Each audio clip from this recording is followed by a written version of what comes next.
amazing viewers and subscribers, and welcome to a fantastic Doctor Who review for today. And of course, today I'm reviewing Doctor Who, the Faceless one, starring Patrick Troughton as the second Doctor. And of course, for this review, I'm wearing a Patrick Troughton t-shirt. Now, before I get into the actual review, I love the second Doctor. He is my he's my third favourite Doctor out of all the Doctors.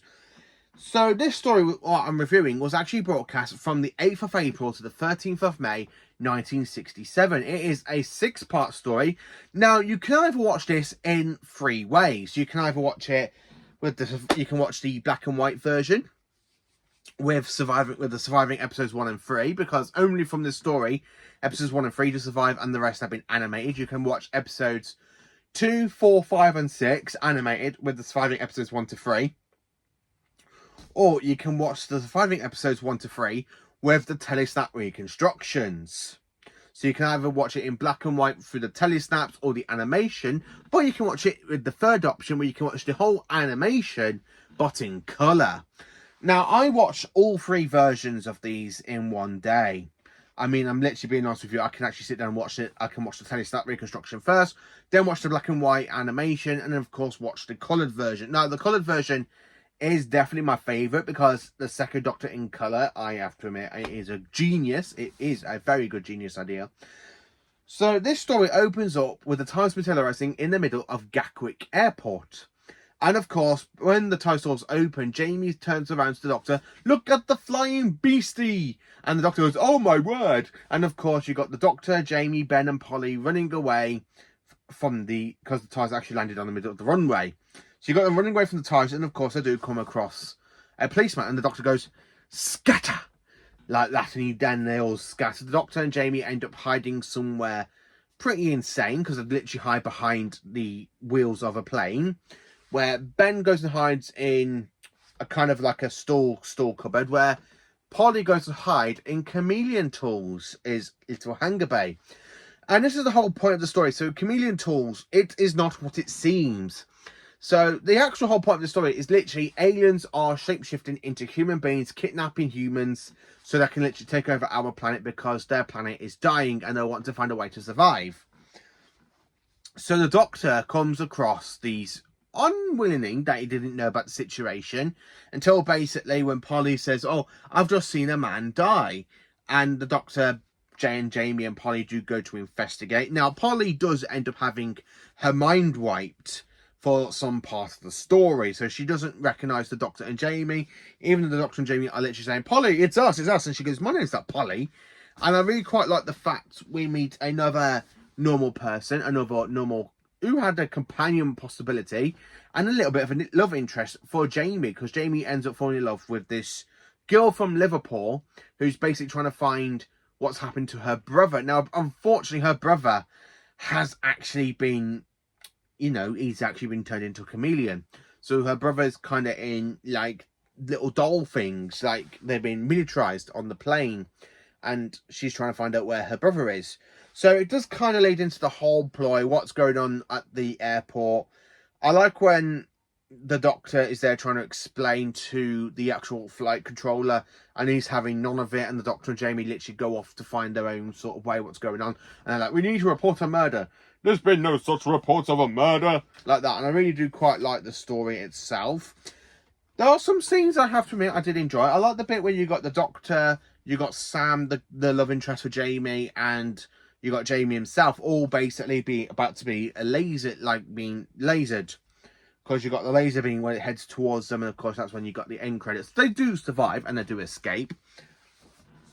Now, Ben also has his memory kind of wiped as well, so Polly and Ben aren't really much in this story, but they are in episode 1. They do appear in the other 5 episodes, but then they do get their memories back during the point of the 6th episode of episode 6. But that's when they find out they are back on the same day that they left travelling with the first Doctor.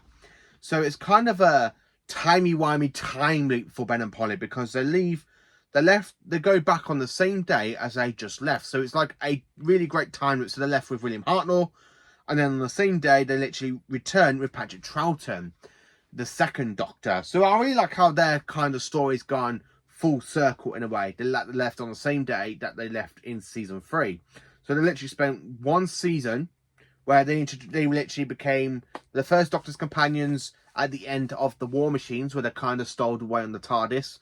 And then, of course, they go back and they say goodbye to the Doctor and Jamie. Now, Jamie is very emotional because he does have a little bit of a tear in his eye, because he's got to say goodbye to Ben and Polly. And I like how Fraser Hines plays Jamie, because he goes, I will miss them.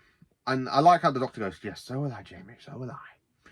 Come on, let's go and find the TARDIS. So, and I like how the Doctor says, I didn't really want to say anything to Ben and Polly, but the TARDIS is missing. This isn't where it was supposed to be. And of course, it literally leads into the next story, the evil of the Daleks. But yeah, the chameleons themselves, I don't know what version I prefer. I don't know if I prefer the Telesnap version, where they look a little bit menacing, or the animation version. I just can't say which one I prefer. I don't know if I prefer the live action one, because they do appear in at the end of episode 1 and episode 3 of the surviving story. I just can't make my mind up which one I prefer. I don't know if I prefer the surviving 2 episodes for the chameleons, or the animation, because the animation makes them look a little bit more creepy and a bit more scary. I do quite like how the Doctor pretends that halfway through the story he's literally trying to persuade them that he's basically been kind of like chameleons. They literally chameleon themselves into the Doctor, but they know it's not. They know it's actually the Doctor. So it's a kind of like little ploy the Doctor does try to trick them, which is quite cool. I like when the Doctor clicks about the one person that he at the airport control, and he's there literally going, there's something strange about him. And of course he is a chameleon, because he has the little armband on his arm, and basically he does say, don't touch that. So I do quite like the story. It is very interesting. It's not one I will go back and revisit quite often. I mean, season 4, it's definitely my second favourite Troughton season. I'm going to be 100% honest with you. My favourite Troughton season is season 6. And I can review any story of season 6. And it will be a really good long review. But this story, it's not one of the best ones for me from season 4. It still goes to the Dalek 2 stories, which is basically Power of the Daleks and the Evil of the Daleks. Followed by the Moon Base. Followed by the Macra Terror. Then probably the Faceless ones. But I still need to experience a little bit more. Well, the Highlanders is quite good as well, because I have watched the Highlanders the other day for the first time, and there was a review to come on the Highlanders.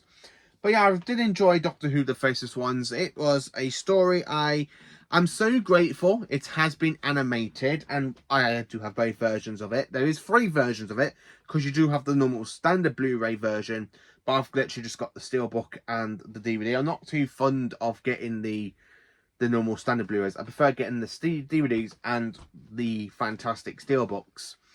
So my question to you is, what do you think of Doctor Who, the Faceless Ones? Is it a story that you enjoy? Is it a story that you don't enjoy? Now, more importantly, you are going to ask me, how do I rank and rate this story? Well, it is... Are you ready? It is a 10 out of 10 for me. It's a story I do enjoy. Not one of my favourite stories. It is a strong story, don't get me wrong. It's definitely 10 out of 10, but I'm going to have to give this one, for a rating, a B+. Because it's not as strong as an A+, but it is a really enjoyable story. Ben and Polly aren't really in much of this story, so it's a little bit of a shame that Ben and Polly aren't really in it, but at least we got a goodbye scene with them.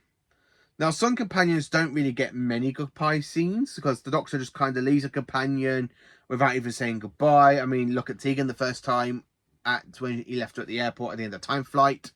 At Heathrow Airport. So I do quite enjoy the story. It is a really great story. So yeah, let me know in the comments, what do you think of Doctor Who, the Faceless Ones? Is it a story you want to watch? Is it a story that you do not enjoy? Let me know if you do want to watch it. What version would you like to watch it in? The coloured animation, the black and white animation, or the surviving episodes with the black and white animation, or the surviving episodes with the telesnaps? Let me know. Please do like, subscribe and share.